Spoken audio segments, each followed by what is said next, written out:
तरीके से हमारा सन भी बना होगा। ये बात हमें ध्यान रखनी चाहिए, ठीक है। तो सेकेंड स्टेज में क्या हुआ कि एक्सप्लोजन हुआ और एक्सपेंशन हुआ, मैटर बना। और थर्ड स्टेज में फिर मैटर जो है वो लगभग 3 लाख साल बाद जो है यूनिवर्स जो है वो ट्रांसपेरेंट बन चुका था। इन सब चीज़ों के बारे में हम पढ़ चुके हैं, ठीक है। थोड़ा सा मैंने बता दिया आपको ताकि आज कोई प्रॉब्लम ना हो समझने में। चलिए, तो आज हम आते हैं स्टार फॉर्मेशन पे। 5 जो हमारा जो बिग बैंग थ्योरी में जो एक्सप्लोजन हुआ था वो 13.7 बिलियन ईयर्स अगो हुआ था, बिलियन ईयर्स पहले, ये हमने कल पढ़ा था। लेकिन 13.7 बिलियन ईयर्स पहले जैसे ही एक्सप्लोजन हुआ, एक्सपेंशन हुआ, एक्सपेंशन होने के बाद जब मैटर बाहर निकला तो कुछ एनर्जी जो मैटर में ट्रांसफर होने स्टार्ट हो गई। लेकिन 5 से 6 बिलियन ईयर्स पहले, 5 से 6 बिलियन ईयर्स पहले जो ज़्यादातर मैटर जो वो बन चुका था, जितना कि आज है, ये प्रोसेस स्टार्ट हुआ। क्या? जितना कि मैटर आज है वो बन चुका था और एक और प्रोसेस स्टार्ट हुआ। क्या प्रोसेस था वो? ये था कि distribution of matter and energy was not even in early universe. कि मैटर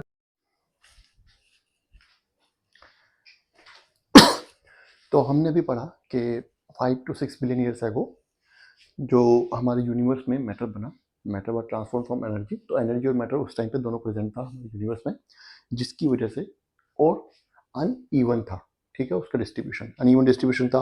तो डिफरेंट उसकी डेंसिटी सी मैटर थी और डिफरेंट डेंसिटी की वजह से, डिफरेंट डेंसिटी होने की वजह से डिफरेंट ग्रेविटेशनल फोर्सेस थी, जिसकी वजह से डिफरेंट ग्रेविटेशनल फोर्स होने की वजह से एक्यूमुलेशन ऑफ मैटर हुआ कई जगहों पर, ठीक है।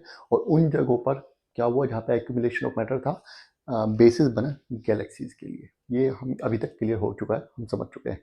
अब 2-3 फैक्ट्स हैं यहाँ पे पढ़ने हैं जो हमें, वो गैलेक्सीज के बारे में पढ़ने हैं कि गैलेक्सी आखिर है क्या, क्योंकि एनसीईआरटी में लिखा हुआ है, ठीक है। तो कुछ पढ़ना इसलिए भी है कि गैलेक्सीज के बारे में कभी कभी छोटे मोटे टर्म्स के बारे में कन्फ्यूजन भी होती है, हमें पूछता कुछ, हमें पता कुछ और होता है, तो वो सब भी क्लियर हो जाएगा। तो गैलेक्सीज क्या होती हैं? गैलेक्सीज आर बेसिकली क्लस्टर या ग्रुप ऑफ स्टार्स। तो ग्रुप ऑफ स्टार्स होती हैं and contain large number of stars. बहुत सारे लाखों करोड़ों स्टार्स होते हैं एक गैलेक्सी के अंदर। समझो सूरज जैसे लाखों करोड़ों स्टार्स हैं गैलेक्सी के अंदर। और गैलेक्सीज जो है स्प्रेड करती हैं और वास्ट डिस्टेंसेस, बहुत बड़ी होती हैं गैलेक्सीज। आप इस बात से अंदाजा लगा सकते हो कि यहाँ से सूरज की दूरी लगभग 15 करोड़ किलोमीटर है अर्थ से, और सूरज एक तारा है हमारी गैलेक्सी का, ऐसे लाखों करोड़ों तारे हैं। तो सोचो कि कितनी ज़्यादा बड़ी होंगी गैलेक्सी। कितनी होती हैं? 80,000। इनका डायमीटर जो हो सकता है वो गैलेक्सी का 80,000 to 1,50,000 kilometre, sorry, light years तक हो सकता है, नॉट किलोमीटर, लाइट ईयर तक इनका डायमीटर हो सकता है गैलेक्सीज का। अब आप इमेजिन कर सकते हैं एक गैलेक्सी कितनी बड़ी होती होगी। अब यहाँ पे 2-3 चीज़ें जो बताई गई हैं लाइट ईयर के बारे में। सबसे बड़ी कंफ्यूजन लाइट ईयर में होती है, हमको लगता है कि दिस इज ए यूनिट और मेजरमेंट ऑफ टाइम, क्योंकि ईयर आ रहा है, लाइट आ रही है, लाइट ईयर, तो हमें लगा कि टाइम के रिलेटेड। नहीं, light year is the measurement of distance. ध्यान रखो, यूनिट और मेजर ऑफ डिस्टेंस होता है लाइट ईयर, ठीक है। और क्या है, कितनी होती है light year? It is the speed of light. Speed of light क्या होती है?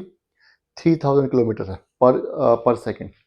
तो लाइट ईयर जो है वो एक लाइट अगर 3 लाख किलोमीटर पर सेकंड की स्पीड से चल रही है तो एक साल में वो कितनी दूरी तय करेगी, कितना डिस्टेंस ट्रेवल करेगी, उसको हम लाइट ईयर बोलते हैं। मतलब यहाँ से लाइट स्टार्ट हुई और एक साल में यहाँ पहुंची अपनी स्पीड से, जो कि 3 लाख 3 लाख किलोमीटर पर सेकंड है। तो ये जो दूरी तय की उसने एक साल में अपनी स्पीड से, वो दूरी जो है वो एक लाइट ईयर कहलाती है। और वो दूरी कितनी है? वो है 9.461 इंटू 10⁻12 किलोमीटर। ये एक लाइट ईयर होती है, ये एक लाइट ईयर होती है। और एक गैलेक्सी का डायमीटर 80,000 लाइट ईयर से 1,50,000 लाइट ईयर तक होता है। तो आप खुद ही इमेजिन कर सकते हैं कि गैलेक्सी कितनी बड़ी होती है। नेक्स्ट पॉइंट जो इसमें है वो ये है, एनसीईआरटी में जो लिखा हुआ है कि mean distance between sun and earth is 149,598,000 kilometre. मतलब 149 मिलियन किलोमीटर है, लगभग 15 करोड़ के आसपास, ठीक है। तो ये फैक्ट भी आपको याद रखना, एनसीईआरटी में दिया हुआ, वैसे ही मैंने लिख दिया है। एक चीज और यहाँ पे जो हमें बताई गई है एनसीईआरटी में कि light takes 8.311 minutes to reach earth, sun के सरफेस से जो एक लाइट के जो रे है वो अर्थ तक पहुंचने में 8.311 मिनट्स लेती है। ठीक है, तो ये फैक्ट आपको ध्यान रखना है। तो ये सब हमारे गैलेक्सी और लाइट के बारे में फैक्ट्स हो गए। अब फिर दोबारा हम लोग फॉर्मेशन ऑफ गैलेक्सी पे आ जाते हैं। हमने गैलेक्सीज का बेसिस बन चुका था, आगे की कहानी हम पढ़ते हैं।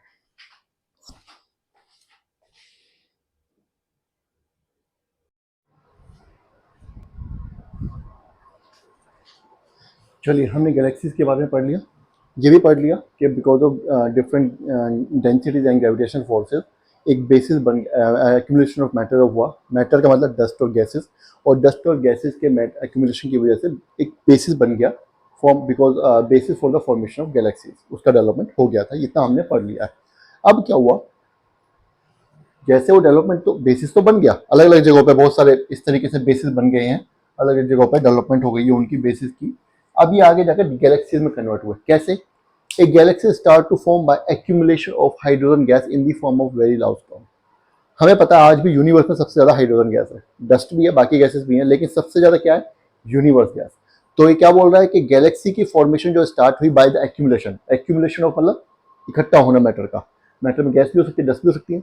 Accumulation of hydrogen gas in the form of large cloud, hydrogen gas का एक्यूमुलेशन हुआ in the form of large cloud, जिसको हमने बोला नेबुला। नेबुला के बारे में हमने पहले भी पढ़ा हुआ है, फर्स्ट क्लास में बताया था आपको नेबुला क्या होता है। इट्स जस्ट एक मतलब एक लार्ज क्लाउड होता है जिसमें कि ज़्यादातर डस्ट और गैसेज होती हैं, लेकिन इसमें क्या था, ज़्यादातर हाइड्रोजन थी। और आज भी वही है, गैलेक्सी में सबसे ज़्यादा क्या है, जितने भी स्टार्स हैं सबसे ज़्यादा उनमें क्या है, हाइड्रोजन गैस है। तो एक्यूमुलेशन ऑफ हाइड्रोजन गैस की वजह से नेबुला का फॉर्मेशन हुआ। उसके बाद क्या हुआ, इवेंचुअली ग्रोइंग नेबुला, ये नेबुला जैसे बड़े हुए, develop into localised clumps of gases. Localised clumps, इन नेबुलास के अंदर लोकलाइज्ड क्लम्प्स बन गए ऑफ गैसेस। ठीक है, and these clumps continue to grow into denser gases bodies. और ये क्लम्प्स जो हैं ये और ज्यादा, अब सपोज कीजिए पहले एक क्लम्प था, अब ये छोटे छोटे 5 क्लम्प्स बन गए हैं, और इनकी जो डेंसिटी पहले से भी ज्यादा बढ़ गई है। क्यों?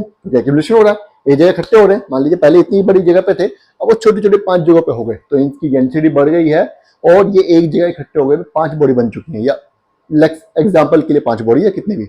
these comes continue to grow into denser gaseous body, ये डेंसर गैसेस बॉडी में बदल गए और कंटिन्यू कर और ग्रो कर रहे, and gave rise to formation of stars, और यही क्लम्प्स आगे चल के स्टार्स बने। ठीक है, ये कब हुआ था? ये लगभग आज से 5 से 6 billion years ago, billion years पहले की बात है, जब ये क्लम्प्स जो हैं ये क्या बोलते हैं, लोकलाइज क्लम्प्स जो हैं ये इनका फॉर्मेशन हुआ, और बाद में ये धीरे धीरे फिर स्टार्स बन गए। ठीक है, तो ये हमारा था फॉर्मेशन ऑफ स्टार्स। इसमें अगर आपको कोई प्रॉब्लम होती है, कुछ समझ ना आ रहा, तो आप कमेंट में कर सकते हैं। ठीक है, तो इसमें फॉर्मेशन ऑफ स्टार के बाद, अब क्योंकि फॉर्मेशन ऑफ स्टार हमने पढ़ लिया है, तो हमने फॉर्मेशन ऑफ सन भी पढ़ लिया, क्योंकि सन इज ऑल्सो स्टार। तो सन के बाद अब हम सीधा प्लैनेट्स पे आएंगे। फॉर्मेशन ऑफ प्लैनेट्स कैसे हुई थी, क्योंकि स्टार सन का तो पढ़ लिया, सन की पढ़नी जो इतनी अलग से, स्टार का पढ़ लिया, तो अब हम सीधा प्लैनेट्स के फॉर्मेशन पे आएंगे नेक्स्ट क्लास में। अभी के लिए इतना ध्यान रखिए कि गैलेक्सीज कैसे बनी। देखिए, पहले बता दूं, फिर से एक बार फिर से रिमाइंड करा रहा हूं कि अर्थ से यूनिवर्स नहीं जाना है, यूनिवर्स से अर्थ आना है। पहले यूनिवर्स बना बिग बैंग थ्योरी की वजह से, पता है, ये हमने बता दिया। यूनिवर्स बना, यूनिवर्स के बाद गैलेक्सीज बनी, हमने अभी पढ़ लिया गैलेक्सीज कैसे बनी। ठीक है, गैलेक्सीज फिर दोबारा फर्दर डिवाइडेड हुई, फिर दोबारा क्लम्प्स ऑफ गैसेस में डिवाइडेड हुई, फिर दोबारा स्टार्स बने। अब इन स्टार्स में प्लैनेट्स भी डेवलप होंगे, इन स्टार्स से ही। ये कैसे होंगे ये हम नेक्स्ट क्लास में पढ़ेंगे, और प्लैनेट्स के बाद फिर हम थोड़ा मून के बारे में भी पढ़ लेंगे कि क्या होता है।